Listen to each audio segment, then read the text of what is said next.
the sound of your statement. The sound of your statement. And that is to bring perspective in life. Let me just open mine here. Right, I'm going to read quickly from 1 Corinthians 14 verse 7. It says, yet lifeless things giving a sound, whether flute or harp, they do not give a distinction in the sound. How will it be known what's being piped or harped? For also, if a trumpet gives an uncertain sound, who shall prepare himself for the battle? As Christians, we have to have a specific sound and not an uncertain sound. Or else nobody will prepare themselves for what's coming. Verse 9, so also you, if you do not give a clear word through the language, how will it be known what's being said? For you will be speaking into the air. So it may be many kinds of sounds are in the world, and not one is without distinct sound. There's a meaning to every sound on earth. Therefore, if I do not know the power of the sound, I will be a foreigner to him speaking. And his speaking will be a foreigner to me. The Bible also says there are many voices in the earth, and none is without significance. So when people speak, there's significance. When people open their mouths, there's a sound. And we have to be clear that the sound I make is a sound of encouragement, is a sound of faith, and is a sound of peace. Let that be the sound that is coming from us. By the sound of it, a V8 car, you can hear it blocks away and say, there's a V8. Did you see the V8? No. You hear the sound. You can hear how they rev it up. By the sound you can tell. I don't know what sound you're going to tell of electric cars. Maybe the half hour of silence there in heaven one day. Okay. Anyway, that's where we're heading towards. But in every person, God placed a sound. And it's important that we sound the right thing. The sound was there. Even now in Israel, they have their sirens going off to rally the troops, for others to protect themselves in the bunkers. But the sound is significant.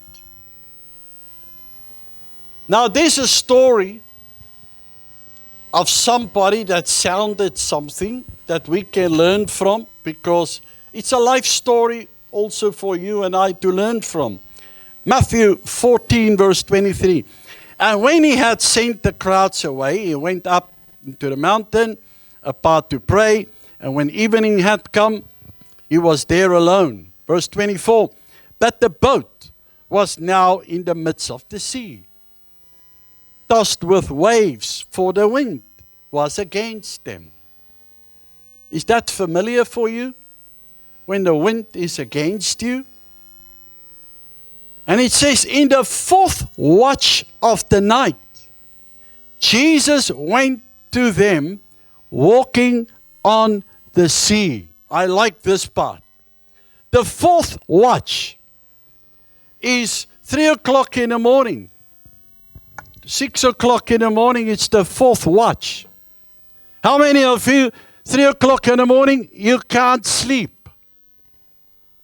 You're supposed to be in the fourth watch. And you force yourself to sleep.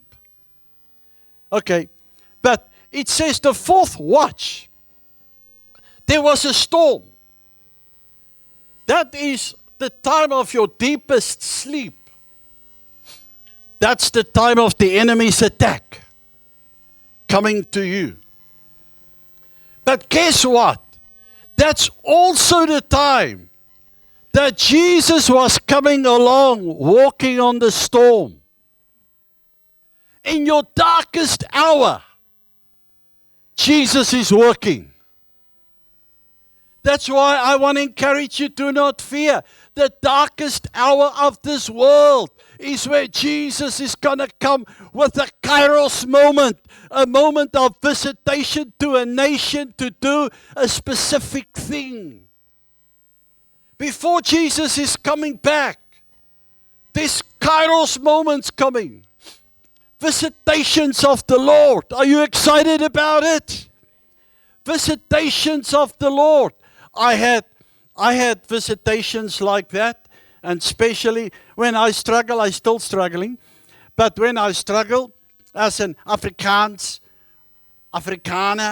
speaking person, and God says, you will travel the nations. I said, choose an English guy, not me. And God says, no, I choose you. Oh, man. How hard it was. How hard it was. And at the stage, God said, resign and go to an English Bible college. I thought, I've been through a Bible college. God says, no, this one is for your English.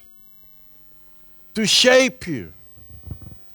You know, and God is so gracious with His visitations, but I struggled. How do I take an Afrikaans sermon into an English sermon? And the guys that came along to help me, the one guy took a whole day for one sermon. And I want to go to America. And he said, how many more sermons? I said, about 6. Because my president said, if you have 6 or 7 sermons, you're ready to go. And I thought, then I'm ready to go. And the guy didn't come to help me again. And my wife said, the Lord will give it to you in English. And I had a kairos moment, encounter with the Lord 3 o'clock in the morning. In my night time, Jesus came and He baptized me with English. And that day I sat at my desk. I did new sermons in English. I did the rest of my studies in English. I did my PhD in English, the master's degree in English, just to show myself I can. I'm still struggling, but who cares? I'm in the will of God. Come on, who cares about your failures? You are in the will of God. Who cares what's supposed to happen in the world and not happening?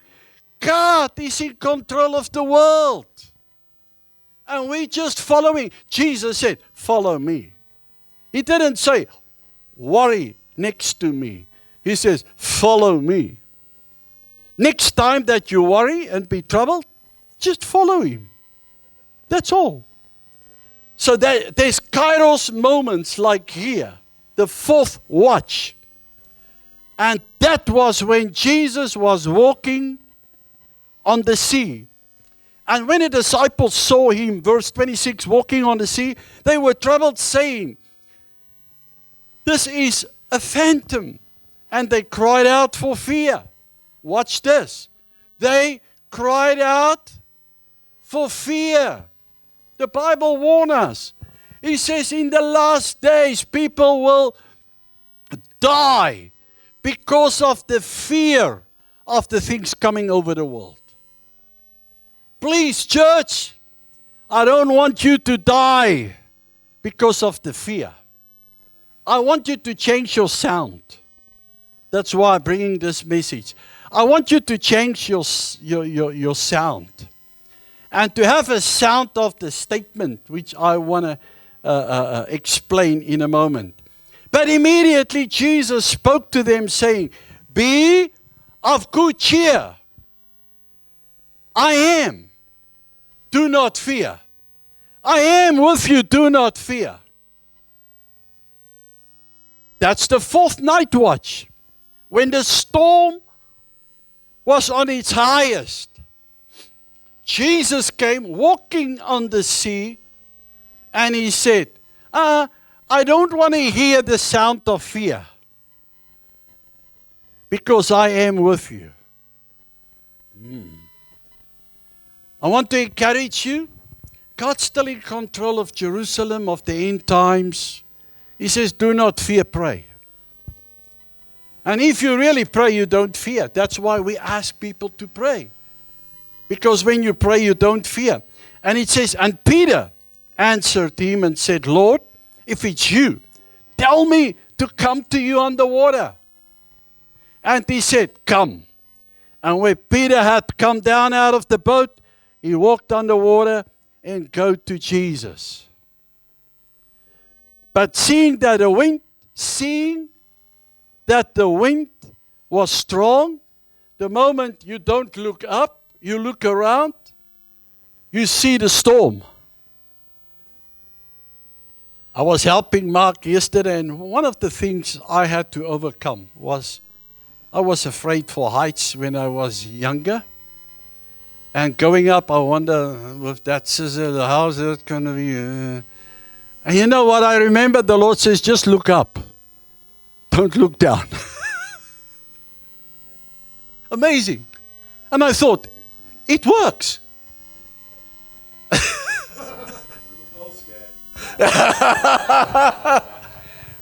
And even with two, the alarm goes off.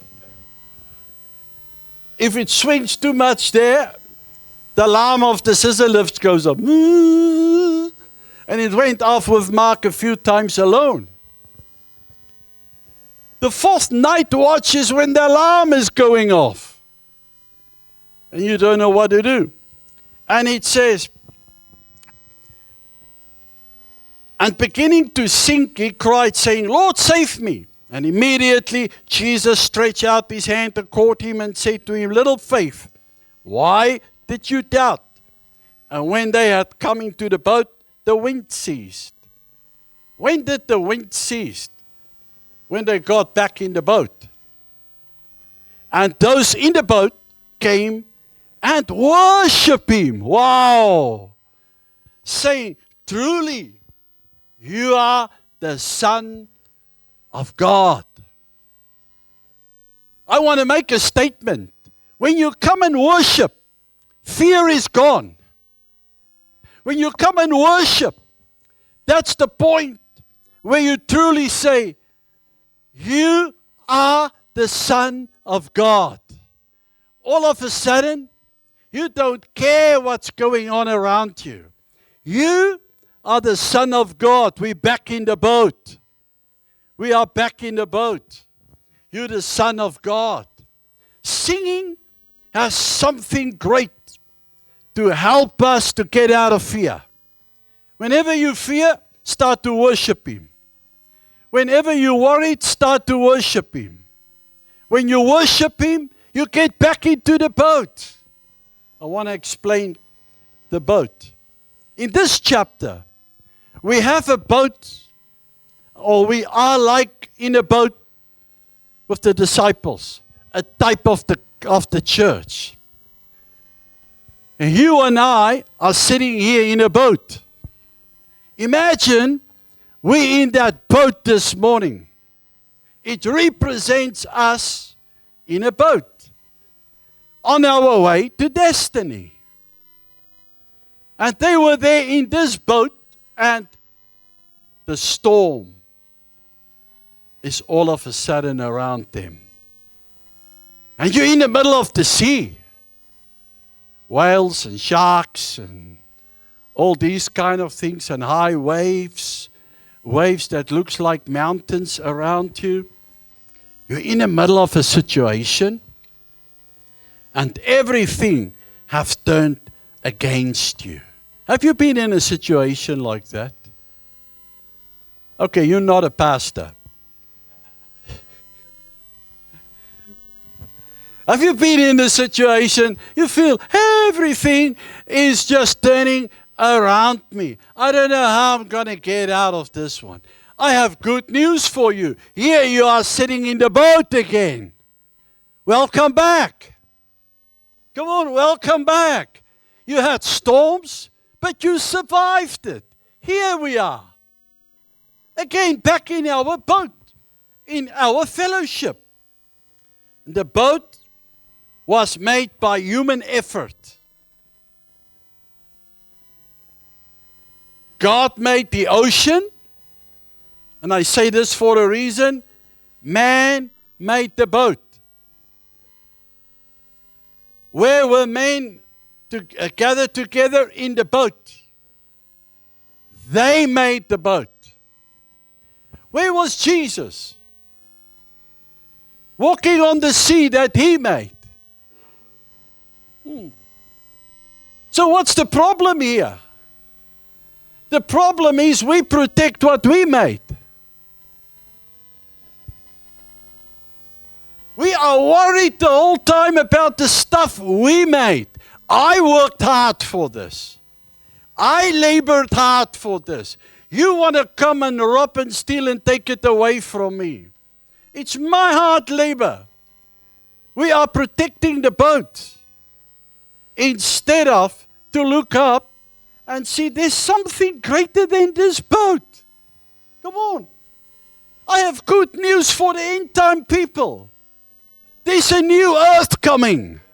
Come on, get excited. There's a new earth, there's a new heaven. And this whole earth will be destroyed. That's what the Bible says. But we worry about this world. We think we can change it. Government people think they can change it. Zero emissions. Then we got to save the boat. I've good news for you. Your little boat's not going to make it. You try your best, but man created the boat. God created the earth, the sea, and everything that's in it. You can create tunnels. Like they say, Hamas created about 1,500 tunnels. And then he who created everything, he says, if you go down and you hide there, I know where you are. You try to go up in the air with your missiles and your jets, I know who and where you are. Because I created everything. And we worry the whole time about the stuff that we created. It fails us. It will fail you somewhere. How many of you driving cars that never failed you? No flat tire, no mistakes to put petrol in a diesel tank. The worst thing, if somebody borrow you their car, they say, you can use my car. And you want to be nice like me? I want to fill it up with petrol. And I even tell a guy, I said, Troy, I fill your tank up with petrol. He says, Pastor, it's diesel. I said, yeah, funny guy. Troy is always funny. You cannot believe what he's saying. He's not a liar, but he's funny. I said, yeah, Troy, yeah. He says, I'm serious. Did you put petrol in? I said, yes, I'm serious. He says, is there a knock in the engine? I say, sometimes. Sometimes. We thought we have perfect lives, but I'm in my boat. And then the Bible says, somewhere the ideas are not working. Sometimes they do work. The best plans falling apart. And there comes times that the storm can destroy the house. I hope you were not there in the Clarkson area earlier this week. In 1 hour, more than 100 millimeters of rain. Who thought that can happen if they say 1% chance for rain? Liars. Who can you trust? Nobody. Why? We all live in boats that we made ourselves. Don't blame anybody. We are all living in boats that we made ourselves. So the fourth night watch, when everything came under a test, Jesus was walking in his world, walking on the water, while others in their world worried and troubled. And there was a sound. And the Bible says the sound was the sound of fear. What was the fear? The fear was the sound of their statement. They made a statement of hopelessness. And they cried out. That's why I say it's a sound. They didn't keep it to themselves. If you're in trouble, you want to tell somebody. Okay, not you, me. You want to tell somebody. When the economy was down there in South Africa and I was in business and running a school and running a church and you had so many salaries to pay out, you don't know, oh, I'm going to do this. Then I phoned one of my colleagues. I want to find out if it's so terrible in their boat as well.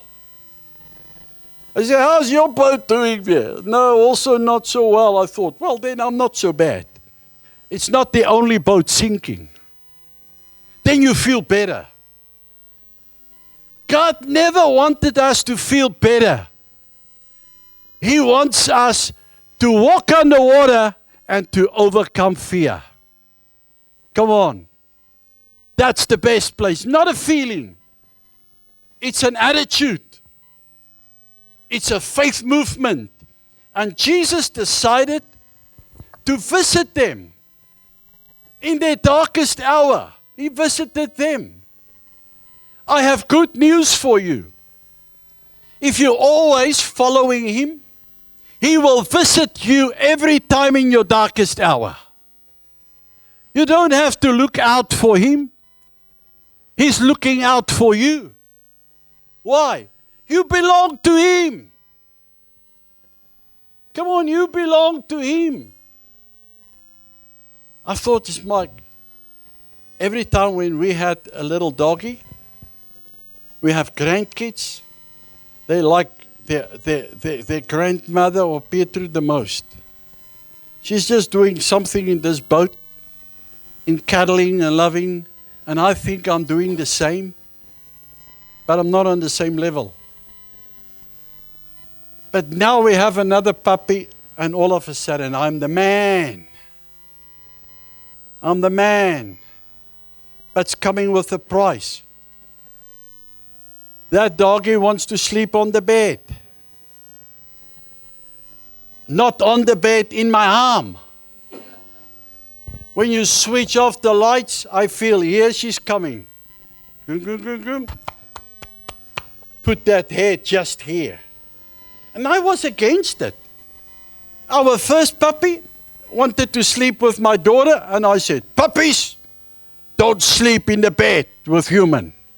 They have their own bed. And I would chase the puppy out, say, go to your bed. And now I say.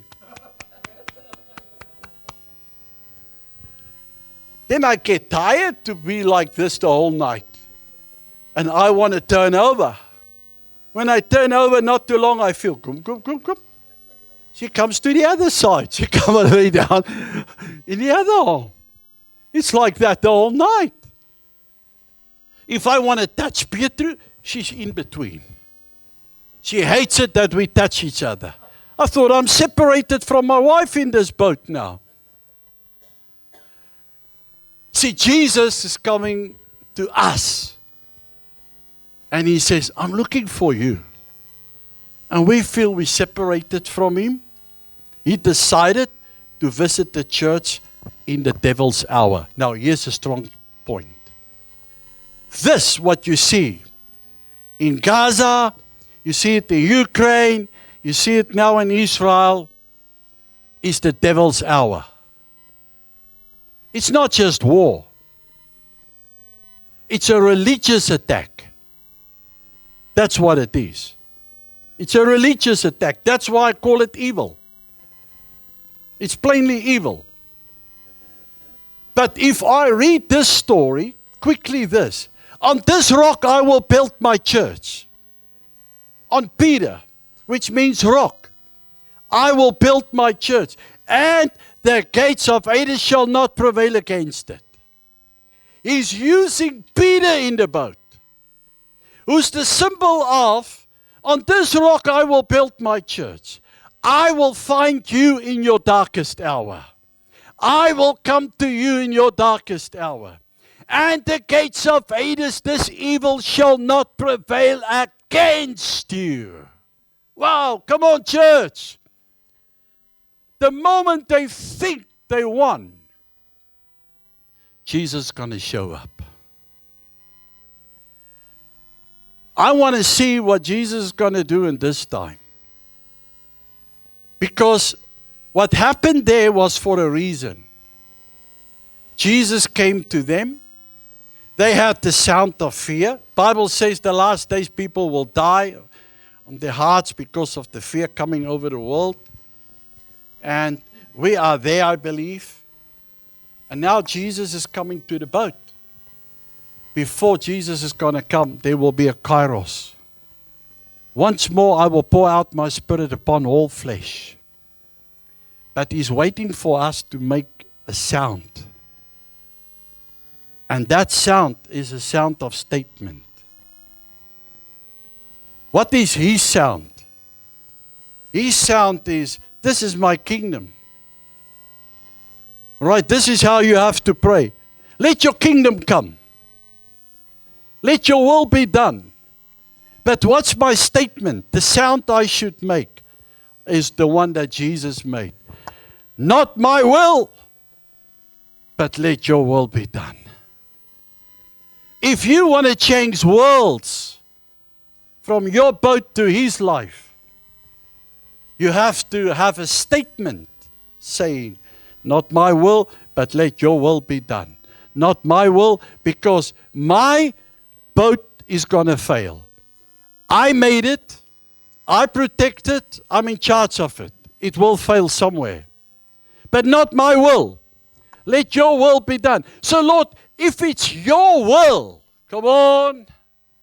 Peter said, if it's your will, tell me to come to you. And Jesus says, come.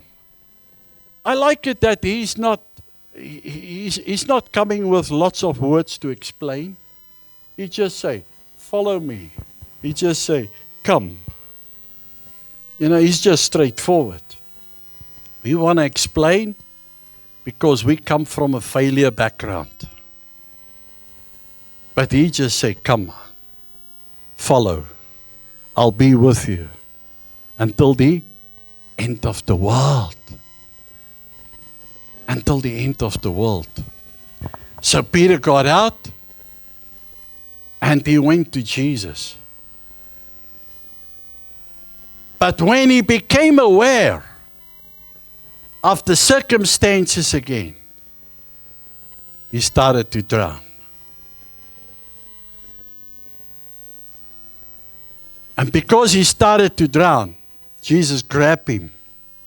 I will not let you drown. Change your voice. Now this is what happened. I think Jesus had a conversation with him.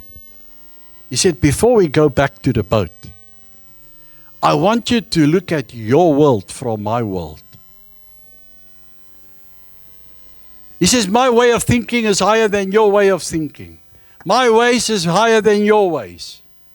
So pause for a moment. If you feel you're in trouble, pause for a moment. And look from the heavens back to the earth. Look from Jesus' world back to your world. And that's what he wants to say. Peter, you see that? The boat is still going like this. Amazing that a boat was still going like this. He said, hang on here. Look at what you made. Look at your world from my perspective. And then we go back to your world from my world of perspective. And when they did that, Peter could just walk on water. Because he's walking in the dimension of Jesus' world. And the moment my faith connects with him, that I am walking back to my boat, back to my circumstances, from his perspective, I can do all things. From my perspective, I disqualify. From his perspective, I don't have sin now anymore. I'm not a failure. I'm an overcomer. And I'm coming. Come on. Where's the overcomers? Coming. But if you can't go to his world first, prayer is taking me to his world. Let your kingdom come. Let your will be done. He says in that scripture that I quoted earlier, when these days come, look up. Connect with his world. And when you can connect with his world, then you go back to your world and you will see the storm calm down. And when the day breaks, oh, here's everybody just hanging out in the boat. And they're happy again. Now, what did they do? Give me a next scripture, please.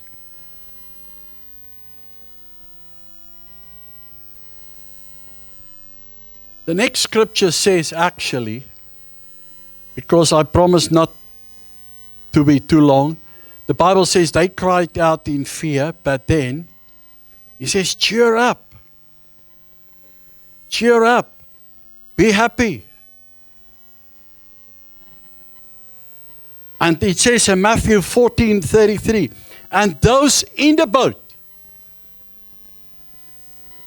came and worshiped him, saying, truly, you are the Son of God. So here, they made a landing with worship. Worship is the sign that I am giving the right sound. What sound do people hear from you? I had a guy who was doing some marketing for me, and if he's getting out of his car, he's on his way to my office, I look through the window, I can see the guy is just down. When he speaks, you hear always the same sound. I don't know anymore. I don't know if this is going to work. Say, come on, sit down. And then I just give him an injection of faith. He's getting back in his car and making the best deal ever. The same guy who came in like, oh, I don't know. Like this one guy, I said, take your guitar. He's a musician. He didn't want to take his guitar. I said, I want you to sing your old famous song. God has not given us a spirit of fear. He didn't want to sing. I said, take your guitar. He took the guitar, started to play. The second time he was singing the verse, the tears were running down. And the guy had his breakthrough. He was walking back from Jesus' world in worship. Worship as a way, connect you there, and then take you back there, where your creation is. To find out, we survived actually in our own creation. I have a message for the world. Is on this rock I built my church, gates of Hades shall not prevail against it. God shall come and visit us. Watch the space. God shall come and visit us in the darkest hour of this world. Once more, say once more, I will visit the people on the earth to give them grace and cover the face of the earth with my glory. If you want to pray something, say, cover us, Lord.